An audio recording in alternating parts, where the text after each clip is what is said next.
Good morning, dear Excellencies and ladies and gentlemen.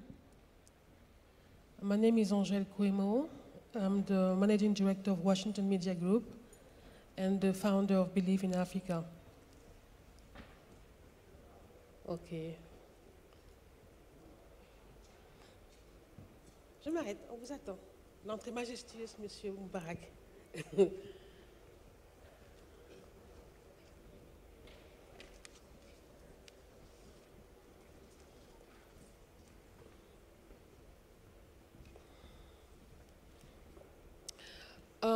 Thank you very much for being here.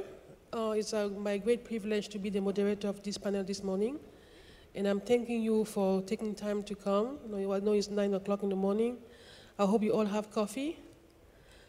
Before I call the business to order, I will say that make sure you have access to the internet. If you want to tweet, use the hashtag MEDES 2017. Now, before we start, we have, as usual here at MEDES, we have very distinguished thought leaders. And it's my distinguished privilege to manage the conversation regarding from emergence to the rise of power, which is a very interesting topic, coming in line with the 10 years anniversary of MEDES, who has been a pioneer on having these discussions in formulating African policies for African people, and as well as laying down the foundation for more South-South relationship. So the discussion today, as you all know, I don't need to preach to the choir. If you're here today, that is because you know that Africa is rising. You understand that the challenge of the continent is also opportunities for us. But as our president said yesterday, President Alpha Condé said yesterday, you need to believe in ourselves. I personally, I'm in the business of believing in Africa. I'm doing that full time. But having said that, the continent is rising. There's many reports out there who substantiate that fact. But at the same time, you know in the history how the other continent rose from developing countries to emerging countries. I'm talking about the four tigers: South Korea, Singapore, Taiwan, and Hong Kong. And I want to draw a parallel because each country, each continent has its own history, his own asset, his own advantages, or inconvenience. But we would like to think that Africa started rising as well, starting in the year 2010, 2013. But I don't like the idea of calling them African tigers as well. We have to pick our own animals. I would say we like to think that we have African lions. People think, based on economic growth, having the 7 fastest growing economy and all the numbers. But I'd like to pick 4 or 7. You have Egypt, Morocco, obviously, Egypt, Morocco, Tunisia, South Africa, and more recently you have Nigeria, you have Rwanda, you have Ethiopia, and many others. Hopefully we get to that level. So our conversation today is how do we translate that rise into tangible economic growth and development? Can we really consider those countries as lions? How do we help the other 50 countries or 48 countries reach that level? And also, how do you make sure you have balance in the region? We have rising economies everywhere, but not in Central Africa, where I'm from. I'm from Cameroon. So I have to remember that. So in my direct left, you have Madam Minister, the Minister of Promotion and Investment. Let me get it right. You have Minister Koudiambai, Minister of Promotion for Investment, Partnership, and Development of Teleservices in Senegal. She's also a mayor, so I'm sure she will talk about the policy, but also coming with a very people-oriented person because she has a lot of proximity with the people. On her left, now Senegal is very well represented. I'm a little bit jealous. We have Mr. Moubarak Lo. He's the president of the Emerging Institute, a think tank, and also special advisor and chief economist for the Prime Minister of Senegal. On his left, we have somebody from the private sector, my friend from Ghana, Mr. Tutu Aguirre. He's a managing partner and chief investment officer of Nukube Investment. He'll bring the private sector perspective. And then, the last but not the least, a woman from the private sector for the civil society, also a politician, Mrs. Ursula Eid.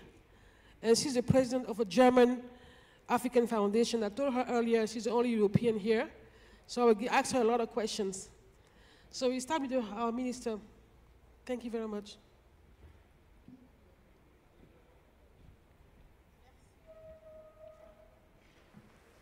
Merci beaucoup. Je voudrais saluer l'assistance et puis remercier le président de l'Institut Amadeus pour nous offrir cette opportunité d'échanger et de parler de l'Afrique. Je pense que cette réunion permet de jeter un regard prospectif sur notre continent, mais aussi disons, de produire de la réflexion, produire des idées pour les politiques que nous sommes. L'Afrique a connu récemment un certain nombre de plans d'émergence parce que justement, il postule son arrimage au monde dans un contexte de mondialisation. Ces plans d'émergence sont dans plusieurs de nos pays.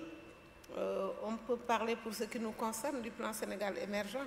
On peut parler aussi du programme ou du plan national de développement de Côte d'Ivoire, du Gabon émergent, du Bénin émergent, pour ne parler que de l'Afrique de l'Ouest. Mais nous avons le Maroc où nous sommes, qui est pionnier en la matière. Nous avons tous les pays d'Afrique du Nord dont vous avez parlé tout à l'heure, du Rwanda, du Kenya, de l'Éthiopie, etc. Ça, c'est au niveau des États, mais même au niveau des organisations communautaires. Pour l'Afrique de l'Ouest, par exemple, au niveau de l'UEMOA, nous avons le programme économique régional de l'UEMOA. Nous avons au niveau de la CEDEAO le programme communautaire de développement et au niveau de l'Union africaine, même le PIDA, donc le plan du développement des infrastructures. Ça signifie qu'il y a un projet pour l'Afrique qui est porté par des États et par des régions. Pourquoi faire? Pour que ce continent joue le rôle qui n'aurait jamais dû cesser d'être le sien. Parce que nous avons un potentiel extraordinaire, nous postulons une croissance, tout le monde voit qu'aujourd'hui l'Afrique est le continent mis en perspective, le continent où il y a un certain nombre d'atouts, comme de plus en plus la stabilité politique, la fin des conflits, un certain nombre, les ressources naturelles, extrêmement importantes, et puis ce formidable atout qui est sa population et la jeunesse de cette population, qui n'est pas un handicap, qui est une opportunité. Je crois qu'il est prévu qu'on ait des speakers dans cette salle qui sont des jeunes et qui sont des femmes. Ce sont des atouts importants sur lesquels le continent peut se fonder, sans parler, disons, de tous les efforts qui sont faits au niveau de notre continent pour avoir, disons, une formation adaptée aux exigences de développement de nos économies. Et bien entendu, nous avons tous ces atouts pour le Sénégal, pour l'Afrique, qui font que l'Afrique va abriter effectivement des lions. Et l'exemple que moi je peux donner est l'exemple de mon pays. Le président Macky Sall, arrivé au pouvoir il y a un peu plus de 5 ans, a imaginé un Sénégal à l'horizon 2035, Sénégal émergent, avec une société solidaire dans un état de droit. Je pense que c'est le condensé de ce que tous les pays veulent faire et en tout cas sont en train de faire pour ce qui nous concerne. Parce que ce plan-là, il est articulé autour de 3 axes stratégiques. Un, sur la croissance, donc la transformation structurelle de l'économie, avec croissance et création d'emplois. Je pense que c'est le challenge de tous les pays africains. Ensuite, un deuxième sur l'inclusion et le développement du capital humain. Donc, un développement inclusif, partage de la croissance. Et puis, dans un état de droit, nous mettons l'accent sur la gouvernance, sur la paix et la sécurité. Parce que, comme je le disais tout à l'heure, nous sommes confrontés à des problèmes globaux et nous devons les résoudre à partir de nos territoires. Et bien entendu, pour ce qui concerne les trois axes stratégiques, nous avons 6 piliers moteurs. Les infrastructures, c'est important. L'agriculture aussi. L'énergie, c'est un défi pour l'Afrique. Et nous avons l'industrie et les mines. Nous avons les services avec le tourisme, la santé, l'éducation, parce qu'il faut aligner l'enseignement sur les besoins de l'économie. Et on a pensé identifier 27 projets phares dans ces 6 secteurs-là avec des réformes phares. Et pour les projets, je ne voudrais prendre que le cas de l'agriculture avec les programmes de relance et d'accélération de la cadence dans le domaine de l'agriculture avec le développement de l'agrobusiness. Mais il y a aussi les infrastructures avec les autoroutes, les chemins de fer, etc. En pensant connectivité avec les autres territoires. Et finalement, il y a les réformes phares. Bien qu'en prenant le département que j'ai la charge de diriger, c'est la réforme redressement du classement, des classements d'attractivité. Nous avons le hub minier dont le chef de réforme m'a accompagné. Et nous avons aussi des zones économiques spéciales pour attirer les investissements. Toutes choses qui permettent peut-être de construire une économie qui construit l'émergence juridique tout à l'heure, mais qui va produire un leçon pour aller vers l'Union africaine. Bien entendu, cette perspective paraît un peu optimiste pour le Sénégal et pour l'Afrique. Parce qu'il y a un projet qui est porté par des hommes de conviction, par une certaine volonté politique. Mais nous devons être conscients qu'il faut maintenir la cadence. Tout cela doit être fait dans la durabilité. Et nous avons des défis à relever, des défis internes comme les lourdeurs administratives que nous constatons. Nous avons d'autres défis comme, disons, l'harmonisation des cadres juridiques des politiques. Je prends le seul exemple des partenariats publics-privés, par exemple, qui sont un levier important. Dans notre plan Sénégal émergent, 60% des projets devaient être réalisés par le secteur privé, et principalement en partenariat public-privé. C'est un domaine relativement nouveau et chaque État ne peut pas être là à faire son plan PPP. Il faut une certaine harmonisation et ça, c'est un défi que nous devons relever. Qui sont des défis internes.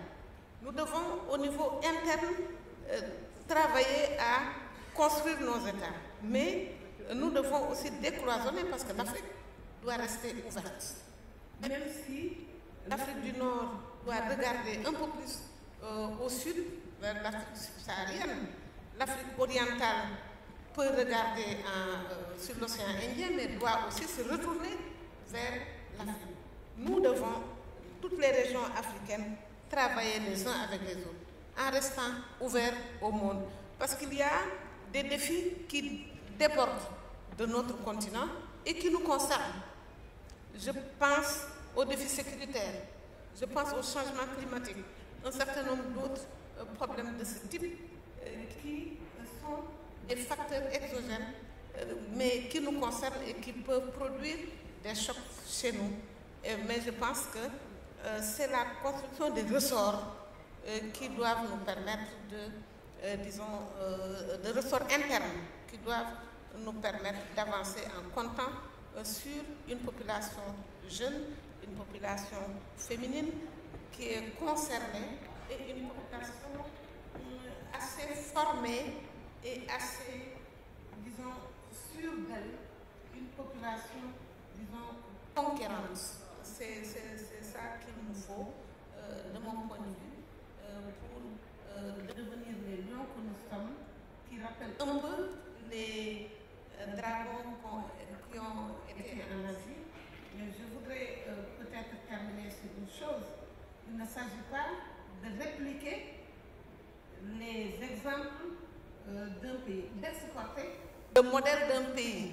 Il s'agit de tirer les bonnes leçons des échecs et des réussites de chacun d'entre nous pour les investir dans ce projet d'un continent africain qui, enfin, va redevenir le centre de gravité du monde. Je vous remercie. Je vous remercie, Madame la Ministre.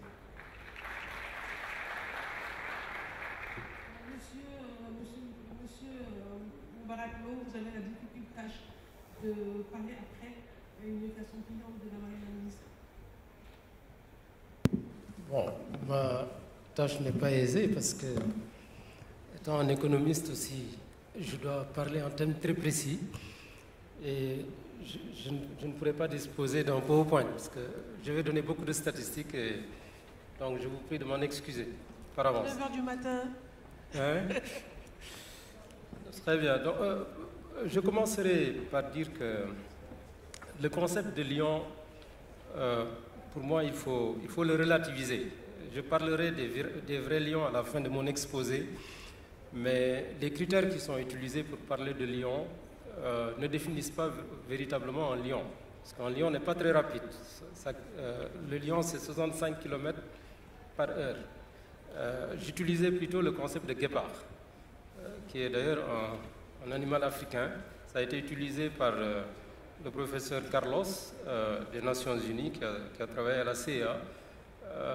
Donc ce qui définit les pays à croissance rapide, c'est plutôt le guépard, ce n'est pas le lion.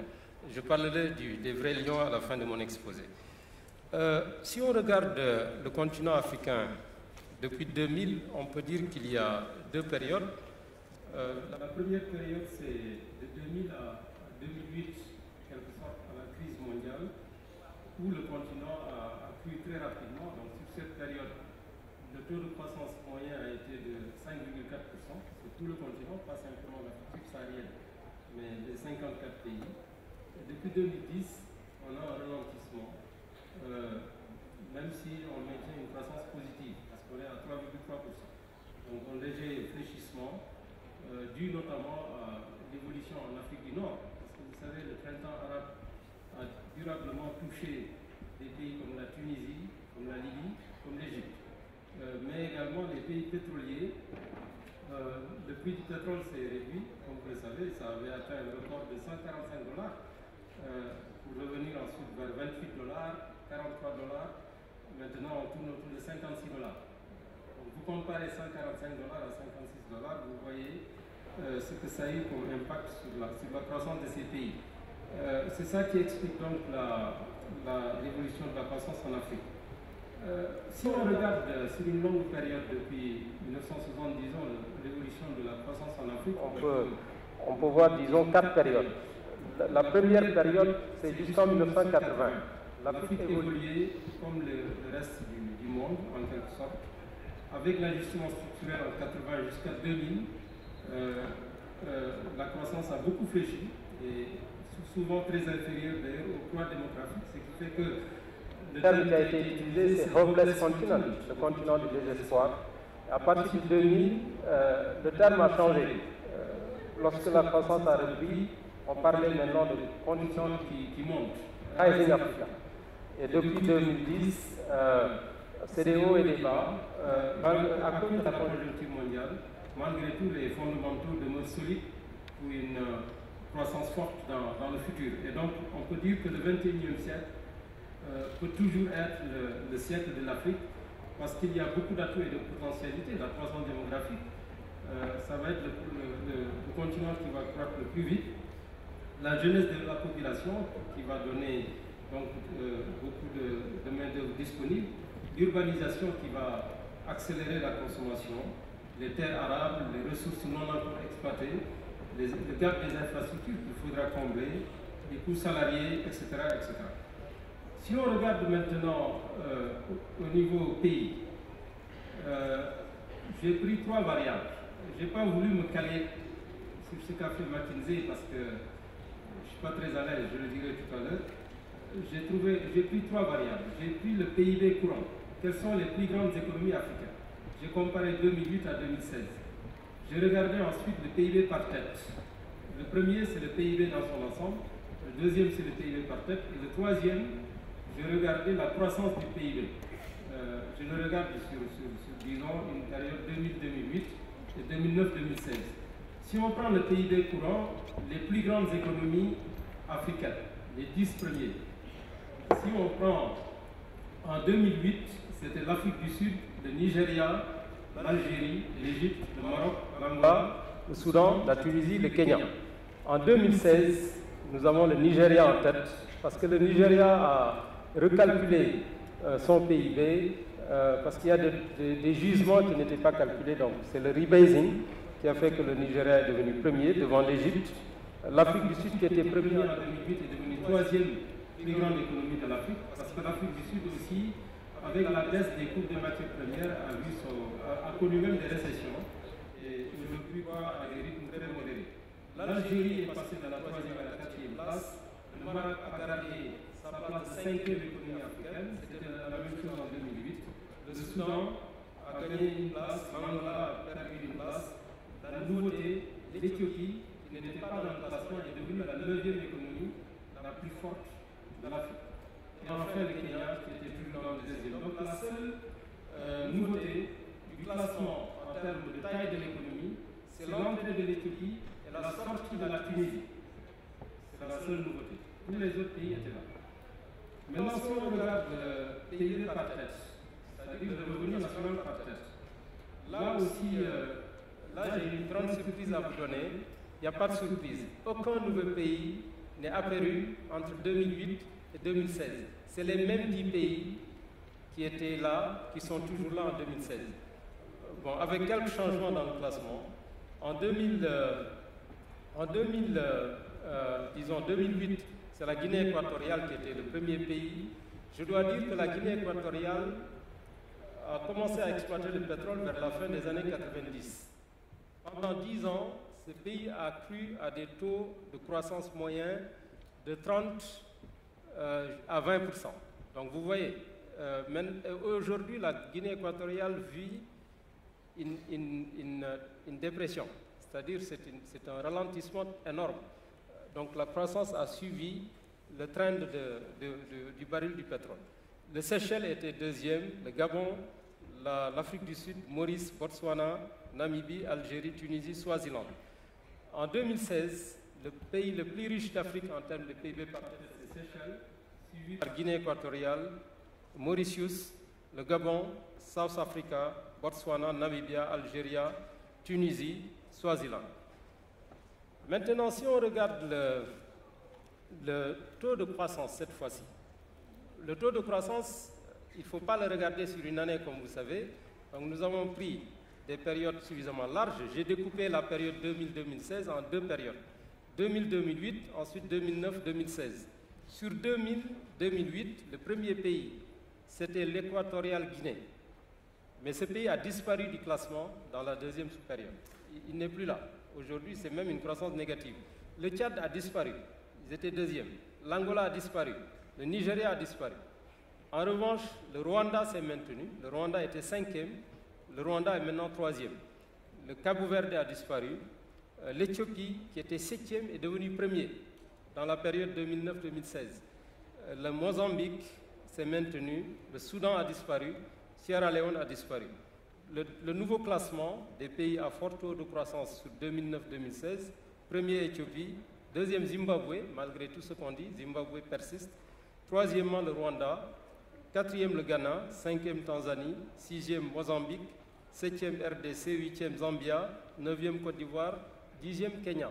Maintenant, si on prend les deux périodes, les deux pays gagnants, c'est le Rwanda et l'Éthiopie. C'est vraiment les deux pays qui, depuis 2000, connaissent des taux de croissance réguliers et très élevés, de 7, 8 à 10%.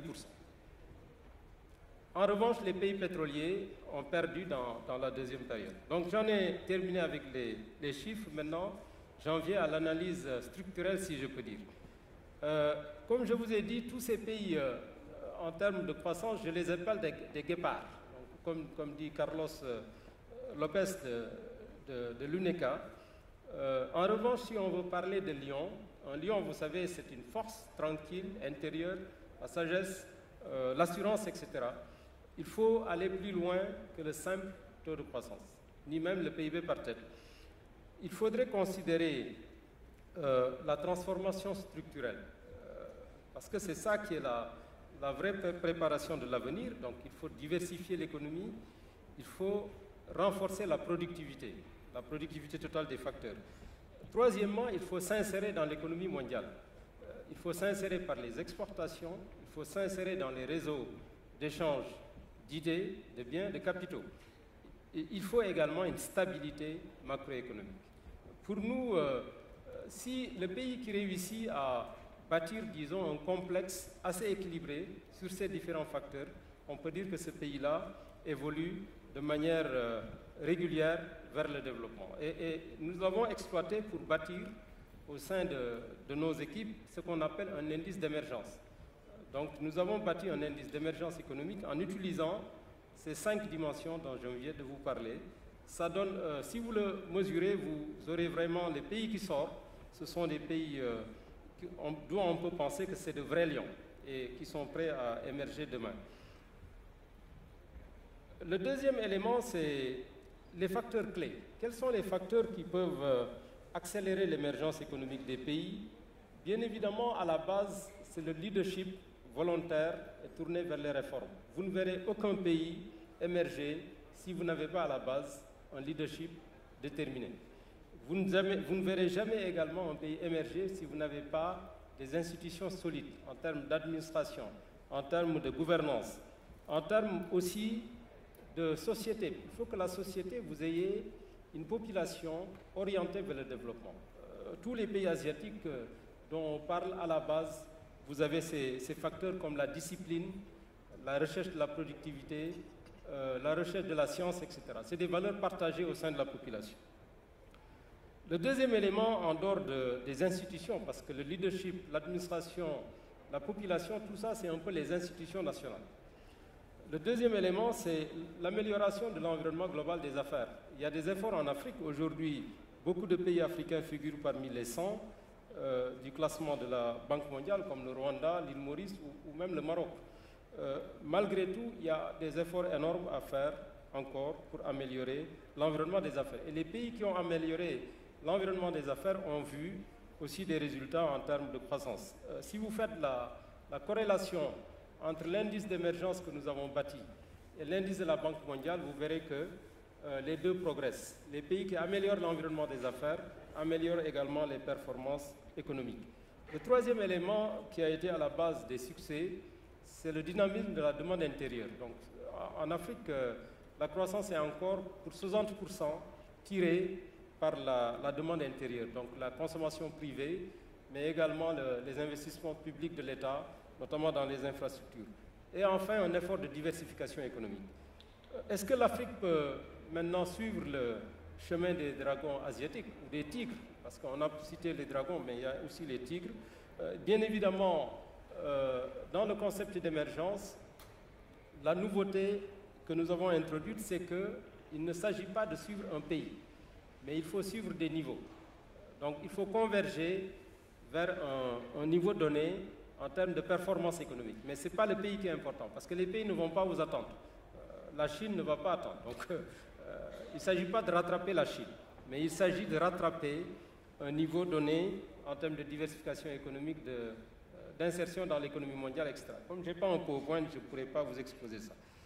Maintenant, les obstacles qui demeurent en Afrique et qu'il faut corriger, c'est l'amélioration encore de l'environnement des affaires, c'est le capital humain qui progresse en nombre, mais qui reste encore à améliorer en qualité. Aujourd'hui, la vraie bataille, c'est l'éducation secondaire, c'est l'enseignement technique et professionnel. C'est là où la bataille de la productivité se gagne. Le troisième élément, c'est les infrastructures. On a encore un énorme effort à faire en termes d'énergie, de routes, même de technologie de l'information. Troisièmement, c'est le secteur privé local. Vous ne pourrez pas émerger si vous n'avez pas un secteur privé local compétitif et qui puisse compétir au niveau mondial. Quatrièmement, c'est l'insuffisante diversification. Cinquièmement, c'est les sciences et technologies qui sont pas encore assez introduites dans nos économies. Et enfin, c'est la faiblesse de l'intégration régionale. Aujourd'hui, le commerce intra-régional a progressé. Il était de 10% en 1995. Aujourd'hui, il est de 16%. Et si vous allez en Europe, la moitié du commerce, ou 60% même, se fait au sein de l'Union européenne. Madame la modératrice, j'espère que je n'ai pas dépassé mes 10 minutes et je pourrai revenir sur les questions sur quelques-uns des points explorés ici. Merci beaucoup. Merci beaucoup. Now, Mr. Tutu, you have the floor. Good morning, everybody, and thank you very much, Meddes, for inviting me here. I would like to look at the question from the eyes of a private sector investor and advisor to many large corporates and governments in the continent, as well as those who are looking to invest in Africa. I spend most of my time traveling between both Europe and Africa, and have spent many years running businesses, not just in Africa, but also in Asia and other parts of emerging Europe as well. There is a generic narrative around Africa and Africa rising, but I'd like to focus specifically on where the opportunities lie, where the risks lie, so that we can get something tangible out of this conversation. Since the financial crisis, the growth in Africa has slowed significantly, and a lot of the hype that surrounded the opportunity set has gone away. And the question now is what happens from here? The largest economies in the continent are struggling. South Africa is going through some particularly challenging political issues, and the significant drop in commodities has meant that its growth rate has fallen significantly, and I think we're expecting a downgrade by some of the rating agencies sometime in the next couple of weeks. So between now and the time they choose a new presidential candidate, and depending upon the presidential candidate they choose, there will be either a significant opportunity in South Africa, or it probably won't be one of those investment destinations that you want to go to. So I think that as far as South Africa is concerned, I'd be keeping my powder dry for the next few months. In the case of Nigeria, which is Africa's, I guess, largest economy, it has also gone through a significant number of challenges. But I think the biggest surprise to a lot of people is that in the most recent World Bank Ease of Doing Business Index, Nigeria managed to jump 40 points because the new management team that are in place have decided that they wish to have a much more market-friendly economy. And whilst there are issues about repatriation of your FX, there is a real management team and a real impetus behind making Nigeria a very good place to do business. One of the key determinants of this emergence and growth and rise of powers, unfortunately, has very much to do with the kind of leadership that we have. And there's a very high correlation between the growth and development of countries and the type of leadership that exists. Those countries that are growing the fastest are the ones which have strong leaders with a clear vision as to what they want their country to attain, and they're driving that vision by executing for a very good team of people.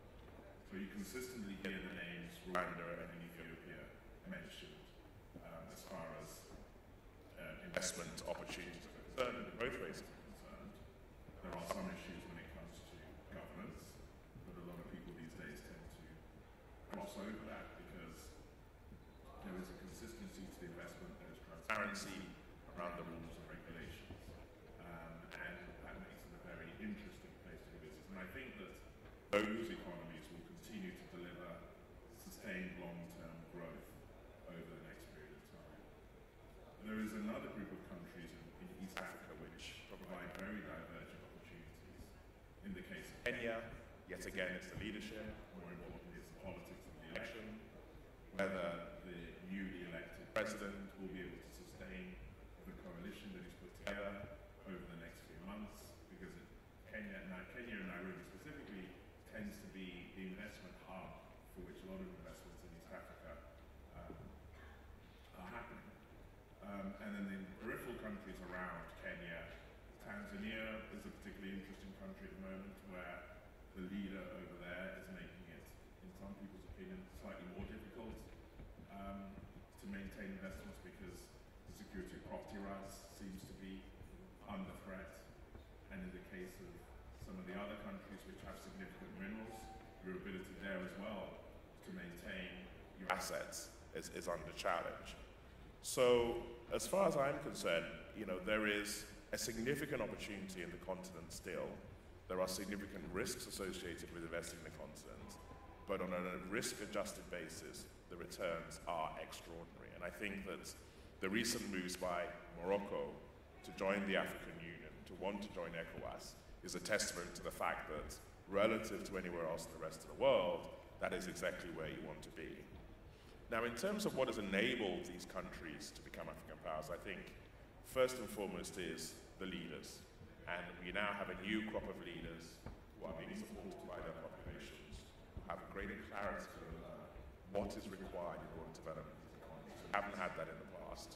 Yes, some of our leaders do have in the forefront of their mind self-preservation, but in almost all instances, in many of these countries, it's about growth and development, and more importantly, inclusive growth.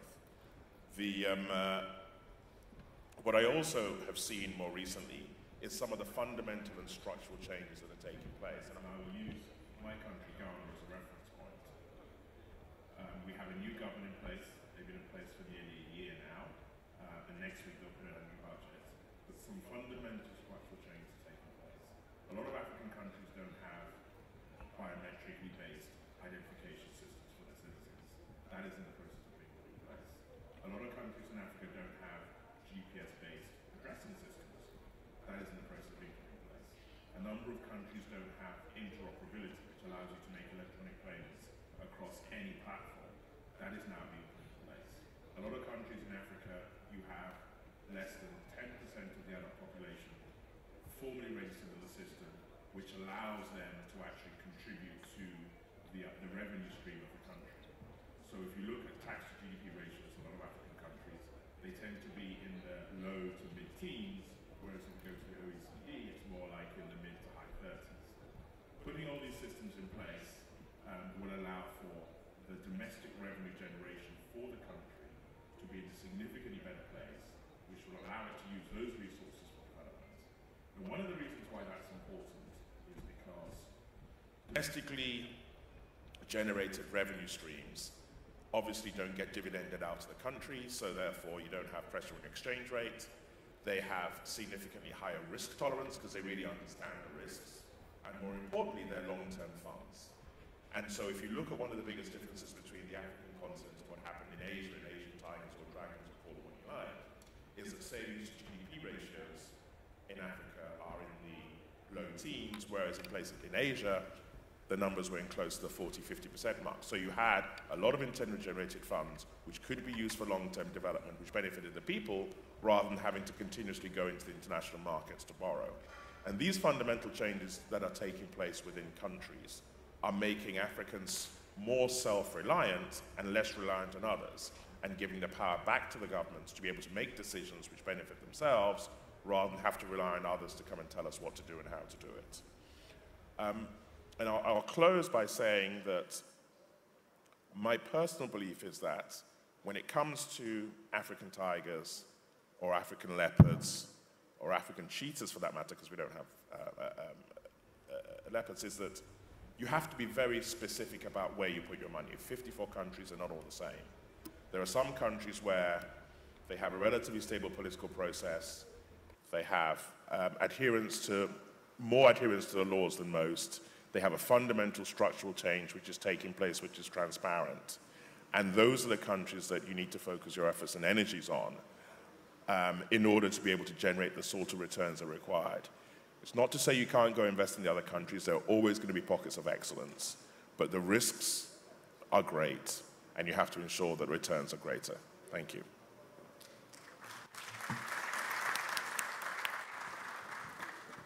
Madame Ursula.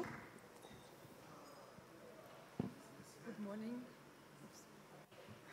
Good morning, everybody. I would like to thank Middays for inviting me. Being a politician, I would like, from Germany, I would like, of course, to bring up a bit of a different aspect in the discussion. Let me refer to Madame Angel, who named the years 2010 to 2015 as the period when there was the rise of Africa. I would go back in history a little step, because having been the personal G8 Africa advisor to our then Chancellor Schröder within the G8 NEPAD process, I was very much engaged in dealing with NEPAD. I know NEPAD, the new Partnership for Africa's Development, as a reform strategy was highly debated. I am a member of the fan club, so to say, of NEPAD. Others are very critical about it, but I think the spirit that NEPAD encapsulated in those days when it was launched and when it was offered to the rest of the world, Africa was on the international agenda, not because of economic growth statistics, but because be it the UN, be it Europe, be it China, be it Japan, be it India, be it the G8 countries, they were thrilled by the spirit that was conveyed by the NEPAD strategy. And the pillars of the spirit were fourfold, I might say. First, it says Africa must become an integrated partner in the world economy. Well, that was somehow a new message. Yeah? Now, if I look today, has this been achieved? Of course, it's not a long time, yeah? But nevertheless, if I see it from a German perspective, I must say, well, at least the share of African trade in Germany is only 1.3%. So this is very, very low compared to the potential that there is. The problem is what I see. Let me give an example. I read an article in a German newspaper praising an American idea to distribute bicycles in southern Africa for the healthcare system. And then I inquired, where are these bicycles produced? It's not easy to guess. Where are these bicycles produced? In China. They are assembled in some Eastern African and Southern African countries. I just got so irritated because there are countries here, I mean, who can produce bicycles. Why not?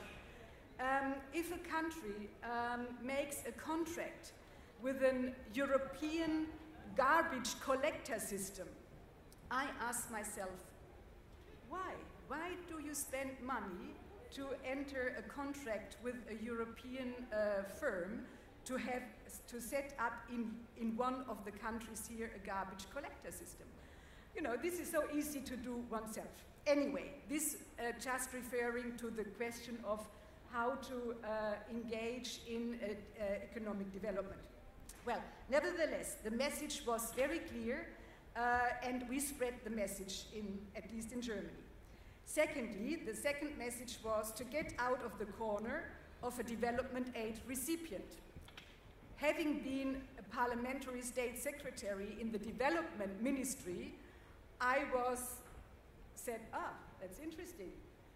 Because, you know, in Europe, in Germany, Africa is still perceived as an aid recipient, which is totally wrong, yeah? So we have to shift our own attitude towards our neighbor.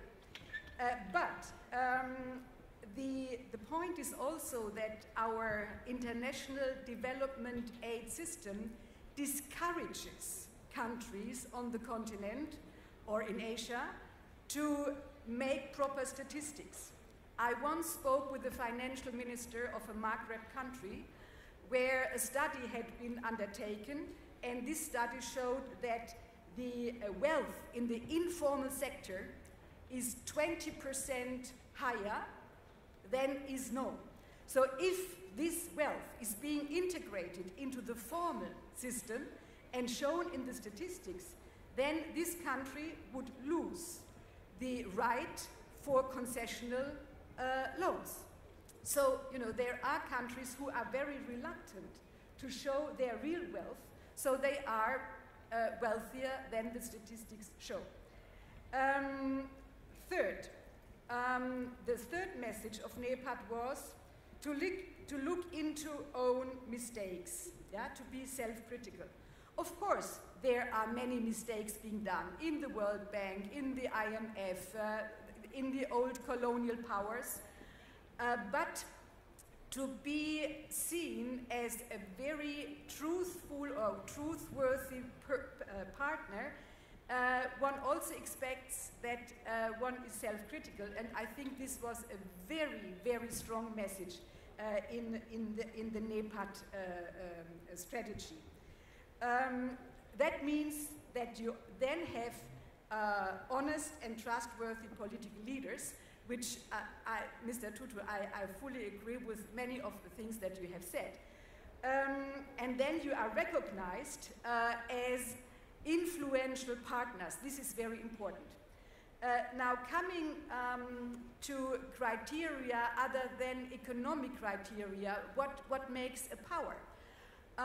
Now, with all the conflicts, with some of the conflicts on the continent, it was a very powerful decision of the African Union to set up an African peace and security architecture.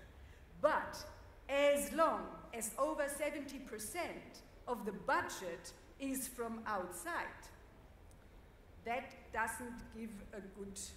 is not a good example. And I think it is very important that democratic countries that you have on the continent that are engaging much, much more in the peace and stability architecture, because crisis is a major challenge for economic development. Coming back, going back on the international level, I think it is high time, and that is where Germany might come in, that Africa is being given at least 2 seats in the UN Security Council. You know, being an emerging power and having now 55 members in the AU, it is not acceptable that there is no African country as a permanent member in the Security Council. Now you have a group of the so-called G4. It is Japan, it is Brazil, it's India, and it's Germany. And the interesting thing is that already when I was in government, we were campaigning for a reform. Personally, I'm not in favor of Germany having a seat in the Security Council, but this is my personal opinion. But I am lobbying for the reform in order, and I have been lobbying in those days, for the reform of the UN Security Council.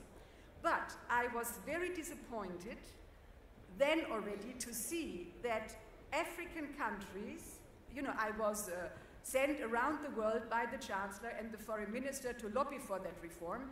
I was at various AU summits, and I talked with colleagues in various African governments, and I was always told, we enter as permanent members into the Security Council if we get a veto right. I was totally surprised, because, well, this is not a very pragmatic stand. I said, look, first put your foot in the door to get in. And if you are in, after 10 or 15 years, you might raise the issue again, and then you might demand a veto right. So again, this is still, this decision to enter, but only if you get the right to veto, is still in place. But if new countries insist on getting the veto right, no permanent member with a veto right currently will agree to the reform of the UN Security Council. So through you, I would like to appeal to talk with your governments to reassess this standpoint, because the G4 group is campaigning to have two permanent seats for Africa, for African countries, 2 seats for Asia, and 1 seat for Latin America, and another seat, I don't know where this will come from, and at least 1 seat for Africa as a non-permanent member, but better 2 seats. So I think, to use other criteria for powers, it is also very important that African countries are present and influence decision-making on the international stage. With this, I think I finished my first introduction. Thank you very much. Thank you very much, Mrs. Aid. I totally agree with you regarding the history. Obviously, if we go further, Africa has always been at the forefront of the global economy, but unfortunately not on the right way, supplying free labor, and then natural resources, and then we move on to other phase of relationship with the international, with the West, which is making things a little bit more difficult with the structural adjustment, and then lately all the instability we see happening. But unfortunately, some countries can make mistakes, but there's no accountability. So I would like to see some accountability on the mistake we made, the World Bank mistake she made with the structural adjustment. We need to find a way to fix it. The mistake we did with Libya, we need to find a way to fix it. But as you said, we need to advocate to have Africans at the table. That's the whole purpose of emerging from emergence to rise of power. We're not power if you're not in the room. So there's one old saying that if you're not at the table, you're on the menu. Africa has been on the menu for many years. It's time for us to be on the table, on the negotiating table, and making sure that we don't get necessarily what we deserve, but what we want. So that's my response to you. So now I'll go back to a series of questions. We have 30 minutes left. Given the fact that you have a lot of big platform coming up, the next it's the EU-Africa negotiation summit coming up in Côte d'Ivoire in the coming weeks. So what will be your prescriptions to the players at that table to make this partnership a reality? We all agree that we have a question of leadership, inclusiveness, transparency, governance. But in a nutshell, in 1 minute, what would you say? We have media here, so the whole purpose of having the discussion sometimes is to send message and to get the field of the people from the private sector, society, and give message to our leaders when you go to all those tables of negotiation. Madame Bai, will you go first? Ben, écoutez, le message qu'il faudrait passer de mon point de vue, c'est le message qui transparaît de tous les discours que nous avons entendus ce matin. Il est temps que l'Afrique soit regardée comme un partenaire d'égale dignité. On vient faire des affaires en Afrique. Le risque n'est pas plus gros que dans d'autres pays. Aujourd'hui, faire des affaires en Afrique, c'est profiter d'un certain nombre d'opportunités. Il faut que l'Afrique et les leaders africains aient confiance en eux-mêmes et sachent qu'ils comptent au même niveau que d'autres pays, avec des avantages comparés sur la disponibilité de ressources naturelles, sur la disponibilité de cette population qui est un atout aujourd'hui avec l'émergence des classes moyennes, sur la disponibilité du numérique comme potentialité de raccourci et avec une bonne insertion du continent sur l'économie mondiale. Et en une minute, je pense qu'on peut dire, si je me rapporte à l'expérience sénégalaise, parce que c'est celle que je connais le mieux, c'est que les postulats dont je parlais tout à l'heure ont donné des résultats aujourd'hui. L'Afrique est un continent des réformes. Dans la dernière notation Banque mondiale Doing Business, il y a 83 mesures qui se sont passées en Afrique. Et ça nous a permis de, disons, d'assurer une croissance sur les dernières années au-dessus de 6%. Ce n'est pas assez, mais c'est beaucoup comparé au monde. Et c'est des objectifs qui sont atteints parce qu'il y a une vision, parce qu'il y a une volonté derrière tout ça. Donc le message, ça sera que nous sommes un potentiel, nous sommes le devenir du monde et nous traitons d'égale dignité avec les autres. Il y a que, quelqu'un a parlé tout à l'heure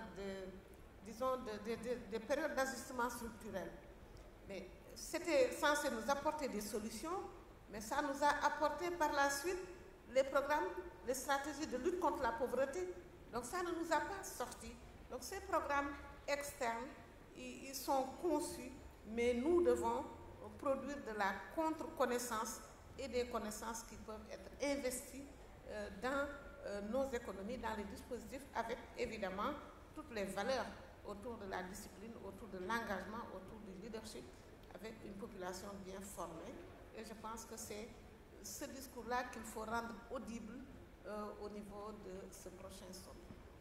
Là-dessus, je pense que je vais partir directement chez M. Toutou parce que vous avez parlé de la nécessité d'avoir des solutions africaines à notre structuration, au lieu de simplement importer des modèles qui ont marché ailleurs, mais qui ne vont pas forcément adapter à nos économies. Là-dessus, j'ai une conversation. I had a conversation with you earlier regarding building our own system. That's what she was referring to. That's why I want to jump directly to you. Hi. This is a particularly poignant piece because I've been involved in some of the conversations about the agenda around the Africa-EU engagement, including meetings in Berlin and Lake Como of all places. And it was interesting to see that some of the first drafts had a focus on things like migration as how to reset the dial. And I pushed back very strongly because ultimately, you know, the relationship between Africa and the EU has got to be based upon, in my opinion, has to have some sort of economic basis. You know, it can't just be the export of raw materials to make their economies better. It's got to be about the production of raw materials, the giving our extraordinary young people the ability to generate their own revenue. And it's got to be about self-help. And for me, the relationship between Africa and the EU has got to be focused on the skills that can be transferred from the EU to Africa in order for us to be able to grow our economies ourselves. And whilst the headlines might be full of migration, the numbers of people leaving Africa to go to Europe are insignificant relative to the amount of internal migration that goes on in Africa that Africa's been living through for ages. So I just can't see why that should be the basis for resetting the dial. I do think that the demographic, I would rather us focus on transfer of skills from Europe to Africa to allow us as Africans to grow our economies to the point where our young people don't feel the need that they have to get up and go to a better place because the best place is in the continent. And that's how we fix the problem long term, and that's where I think the opportunity lies. And it's about skills transfer in order to be able to do that. So I hope that the message to get across is come and help us to help ourselves and build and develop our economies ourselves so that, like was mentioned by my colleague to the right, we can significantly increase the amount of business we do amongst each other. And that way, we won't have our people leaving the shores in very rickety boats and dying in the numbers that they are dying in order to get to a better place. Thank you. Thank you very much. Now, Mr. Lowe. Bon, moi, vous savez, j'avais l'habitude d'enseigner à des administrateurs de l'État. je leur disais, si je devais choisir une seule porte d'entrée pour le développement de l'Afrique, c'est le leadership. Si vous avez de bons leaders, tout le reste suit. Donc aujourd'hui, la clé, c'est de faire émerger à la tête des pays africains des leaders de qualité. Tout le reste, c'est technique.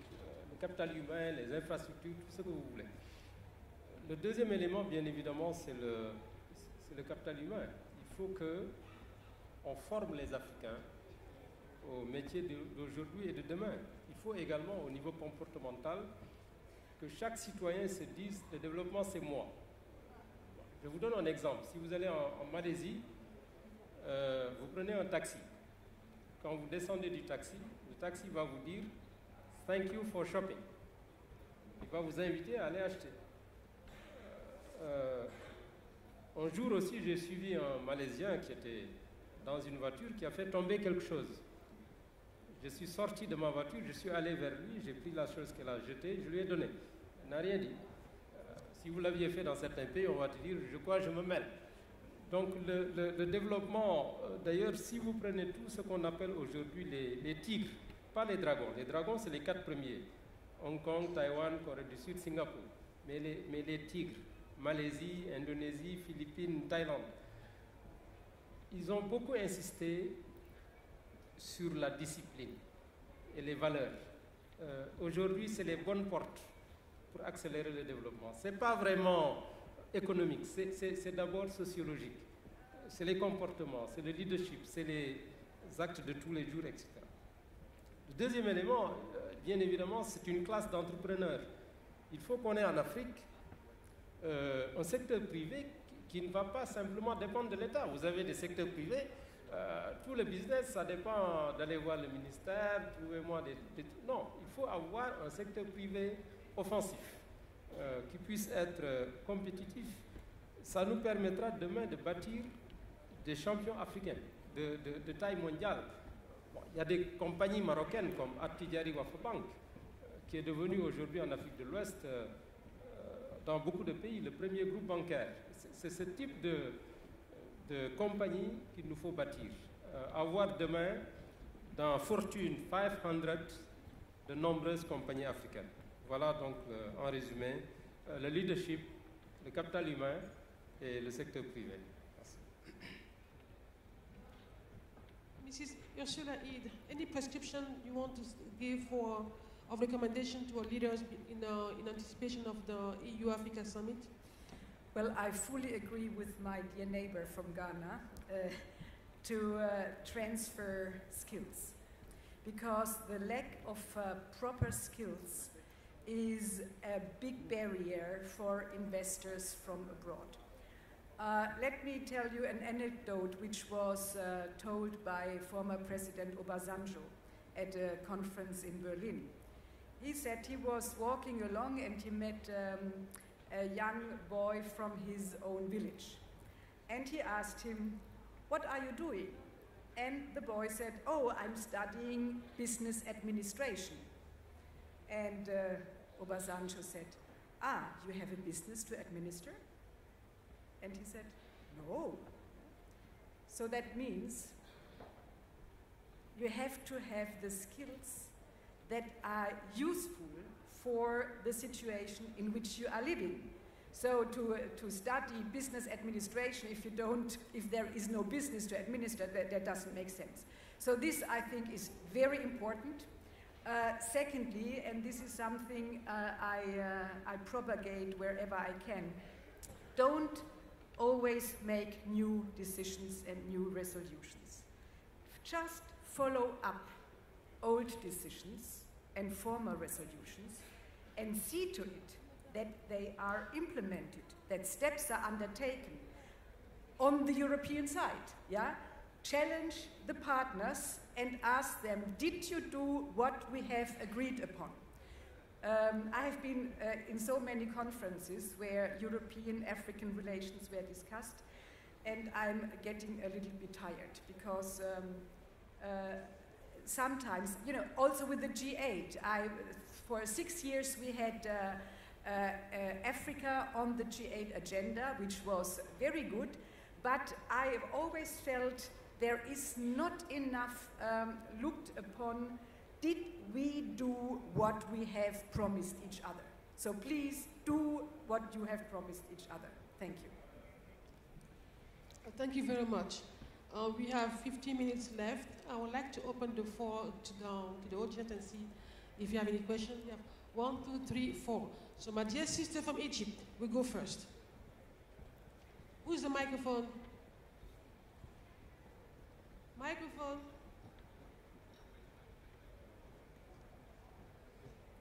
Okay, I'll give you mine. Let's just adjust. You need to adjust. Thank you. D'accord. On est pragmatique, hein? Thank you. I am Dr. Asfour. I am the World President for the International Federation of Business and Professional Women, but I am also the chair for the COMESA Business Council, which is the voice of the private sector of the common market for East and Southern Africa. And my brother said about economic integration. Within the COMESA region, we are only trading with $22 billion, while with the world, we are trading with $300 billion. So the first issue is really about our economic integration. The second is, like my sister said, with Macky Sall, and he's championing the science and technology initiative in Africa, we have to invest in our human resources and science and technology. Without development within our African continent, without industrialization, there is no transfer of skills. We have to create our own skills and our own technology. All our scholars across the world are coming from Africa. But the system and the ecosystem of linking private sector with scientific research is what we need. All our scientific research institutes in Africa are only for promotion, not linked to science and technology. So what we really need is industrialization through support of our science and technology. Investment in human resources, women and youth. And Africa is the richest continent in the world. But yet we are the poorest of the women, of all of the people, because we don't really manage our own resources. We need to have value addition for our raw materials. We have the cocoa, but Switzerland is the one who makes the chocolate. We have the coffee, but Starbucks is the one who is branding it. So it is time for Africa to rise, to really have our own technology, investment in our human resources. And I always say our African Union vision now is about a peaceful, intellectual, powerful, prosperous Africa driven by the citizens of Africa. It is time for 55 countries of Africa to come together to have our own Africa rise. And our slogan of, because I'm also president of African Alliance for Women Empowerment, financial independence gives you the power of choice and voice. Africa will never rise unless we have our own choice and voice by economic independence. Thank you very much. Thank you very much. I will say amen to that. I'll be remiss if I don't add to what she just said. People may think because she's running a women organization is a feminism thing. But being a feminist is about business. It's about economic value. It's not just about being, it's not just a gender issue. It's been proven, you have empirical evidence showing that how you empower women, you empower the economy. In that sense, I really commend you for what you're doing. So to summarize now, you talk about knowledge, education. That goes back to what we all agree about on leadership and education. Yesterday, the gentleman, I think it was the former Prime Minister of Ireland, was saying, talking about access to knowledge and knowledge management. I will also add transfer of knowledge. What my brother Tutu didn't mention, you know, he can't promote himself. He's from the diaspora. He grew up went to school in the UK, moved back to Ghana to contribute to the Ghana Renaissance. So the technology you talk about, the GPS, is a Ghana technology. It's not new. You can find it in other places. But the leadership in Ghana decided to hire a local company, use a local technology to build the GPS. For that, we need to commend them. Thank you very much. So that's now we need to believe in ourselves. So the next questions, we have one woman. Let's go to one man. Let's move on the one on the other side, and I'll come back to you. Merci madame, je me présente. Je m'appelle Bencheikh Abdelaziz, je suis secrétaire général de l'association marocaine des anciens élèves de l'École nationale d'administration de France. Je m'adresse à M. Tutu. vous avez parlé tout à l'heure de la relation entre l'Union africaine et l'Union européenne. Vous avez cité l'exemple de la migration. Comme vous le savez très bien, le Maroc a initié une politique migratoire récemment, depuis 2013, qui était initiée par Sa Majesté le roi Mohamed VI, que Dieu l'assiste. Le Maroc a régularisé un certain nombre d'immigrés irréguliers. Ça s'élève jusqu'à 2016 à 28 000 cas. Ils sont régularisés. Je citerai quelques nationalités. Ils sont de Mali, du Sénégal, du Niger, de la Côte d'Ivoire. Et comme vous le savez très bien, maintenant, le Maroc, avec son intégration, ou bien après son retour à sa famille instituante au sein de l'Union africaine, il entretient des relations qui sont séculaires, qui sont vraiment basées sur la fraternité, sur la solidarité, avec un certain nombre de pays africains. Et en même temps, le Maroc a des engagements vis-à-vis de l'Union européenne. Ces engagements qui consistent à lutter contre l'immigration irrégulière, lutter contre le trafic des êtres humains et d'autres problèmes de terrorisme qui sont liés à la sécurité de manière générale.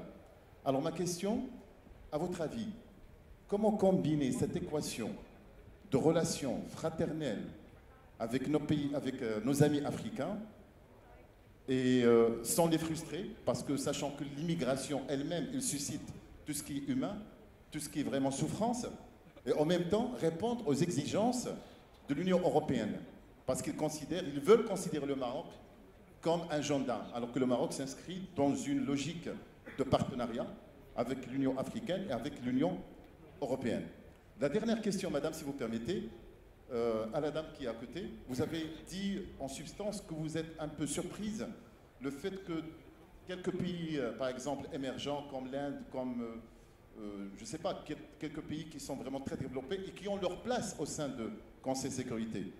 Et vous avez dit que vraiment vous n'avez pas aimé cette attitude comme quoi ils ont demandé le droit de veto. Alors ma question, à quoi sert d'être au sein d'une instance aussi importante alors qu'on n'a pas de droit de veto? Merci.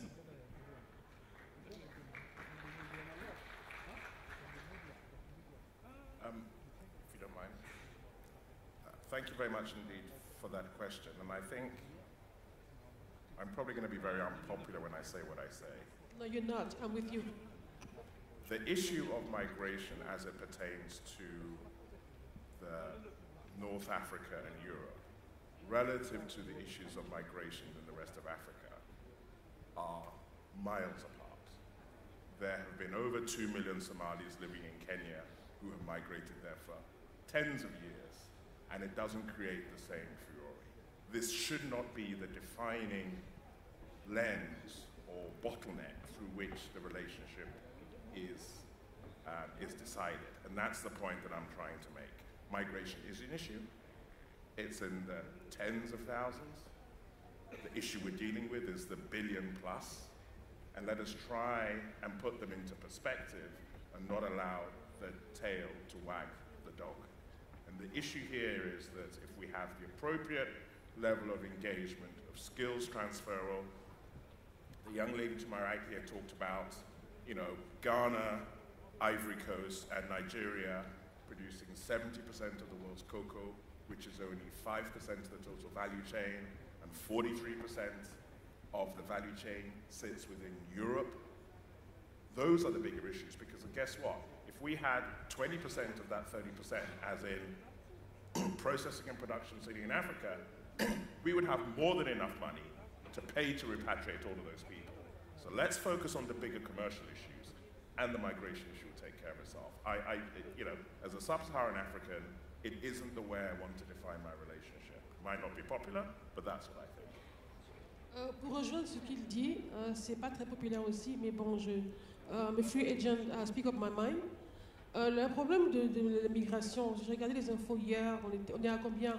2989 morts exactement, plus 5 jeunes femmes du Nigeria qui sont mortes en essayant de traverser l'océan. Bon, malheureusement, je pense que le rôle du Maroc est un petit peu malheureux, parce que l'Europe met le Maroc dans une situation plus ou moins indélicate. Mais la réalité, c'est qu'on ne peut pas tuer son père, tuer sa mère et se plaindre d'être orphelin. Le vrai problème, c'est le problème de l'emploi en Afrique. Si l'Afrique avait vraiment abouti à sa libération économique, dans les années 60, on s'est battu pour la libération politique, On aurait dû faire simultanément avec la libération économique. Bon, ça se comprend, parce qu'à cette époque-là, les leaders qui ont émergé, les vrais leaders africains ont disparu, les Kwame Nkrumah et le reste ont disparu. Et on a eu des leaders qui ont joué le jeu de la phase néocoloniale. Mais si on avait vraiment abouti à la libération économique, on n'en sortirait pas là. Donc le vrai problème que tous nos partenaires, l'Europe, l'Amérique et tous nos partenaires stratégiques et les partenaires traditionnels, c'est trouver une solution pour créer de l'emploi en Afrique. Parce qu'on va avoir une population, vous savez très bien qu'on est la plus jeune, mais s'ils ne créent pas de l'emploi, on crée un vivier pour le recrutement pour les terroristes. Bon, bien entendu, c'est couplé au fait qu'on a fait des erreurs. Le monde a fait des erreurs avec la Libye.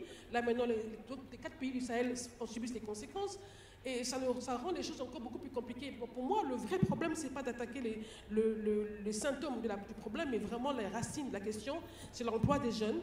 Et s'arranger dans nos négociations pour que l'Afrique se prenne en charge vraiment, que nos leaders soient responsables vis-à-vis de leur pays, de leur population, mais pas simplement responsables vis-à-vis des bailleurs de fonds, et qu'on aboutisse dans les 20 ans, 30 ans, je ne sais pas, je rêve. Je vois aux États-Unis, ils ont fait des grosses campagnes pour avoir free from foreign oil. En 5 ans, ils produisent du pétrole et puis ils sont plus soumis aux désirateurs du prix du pétrole du Moyen-Orient, de l'Afrique, du Golfe Guinéen et du reste. Moi, je veux bien voir les leaders africains avoir une campagne, des stratégies pour que dans 20 ans, on aboutisse à une situation où l'Afrique est libre de l'aide internationale, free from foreign aid. Là, on sera vraiment au driver's seat de l'économie. Les leaders comme M. Obasanjo, il y a 10 ans à peu près, ont été pionniers, ils se sont battus pour donner un rôle à leur secteur privé. Ce n'était pas aussi simple, c'était même très impopulaire à l'époque, mettre en place une infrastructure pour que le secteur privé africain émerge. En général, c'était des investissements qui venaient d'ailleurs, dans le secteur pétrolier, and drilling was almost, l'exploitation pétrolière était plus ou moins, schématiquement, du offshore directement sur le marché, sans lien avec la population locale. Ça aboutit à ce qu'on connaît. Donc la réalité, c'est le développement réel de l'Afrique. Merci. Madame Ursule, et la question sur le droit de veto. Well, it is of course up to the African countries to decide on their position. All I was saying was, or what I wanted to say was, to have a standpoint all or nothing. That sometimes hampers progress, because those who are in, who have the right to veto, do not like to see others coming in with the right to veto. So I was more appealing to a more pragmatic stand and a process-oriented stand, to say, let us first get in, and then change the system from within with a veto right.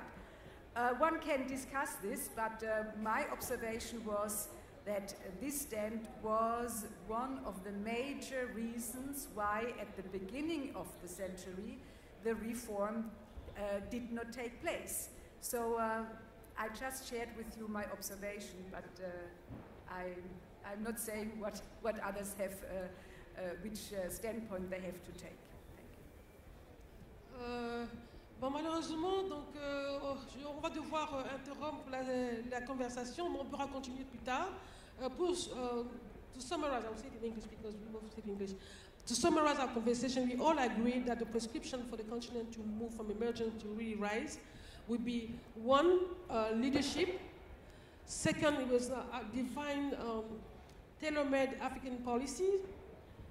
And thirdly, it would be the role of the private sector that we need to increase and make it more inclusive and make sure that it has a direct impact to our people. So that's, in a nutshell, that's, I think, that the summary of a conversation. I didn't touch into the sectoral part of it, no, the IT, agriculture, and the rest is all included into building the private sector, building the policy that are tailor-made to the African cultural and historical and social context, and then obviously the leadership.